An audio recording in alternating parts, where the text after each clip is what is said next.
India Saudi സാംസ്കാരിക സഹകരണം ഉറപ്പാക്കുന്നതിനായുള്ള ധാരണാപത്രത്തിൽ ഒപ്പുവച്ചു. ഇരു രാജ്യങ്ങളിലെയും സാംസ്കാരിക മന്ത്രിമാരാണ് ധാരണാപത്രത്തിൽ ഒപ്പുവച്ചത്. റിയാദിൽ വെച്ചായിരുന്നു ധാരണ. സാംസ്കാരിക സഹകരണം ശക്തിപ്പെടുത്തുന്നതിന്റെ ഭാഗമായാണ് സൗദിയുടെ ഉഭയകക്ഷി ധാരണാപത്രത്തിൽ ഒപ്പുവച്ചത്. ഇരു രാജ്യങ്ങളെയും പ്രതിനിധീകരിച്ചത് സൗദി സാംസ്കാരിക മന്ത്രി prince Badr bin Abdullah bin Farhan Al സൗദും ഇന്ത്യൻ സാംസ്കാരിക ടൂറിസം മന്ത്രി ഗജേന്ദ്ര സിംഗ് ഷെഖാവത്തുമാണ്.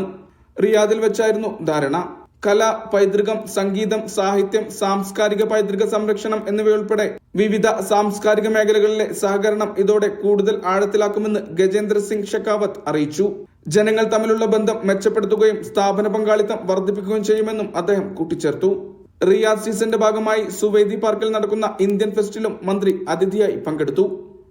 Mishal Cherpulassery, media 1, Riyadh.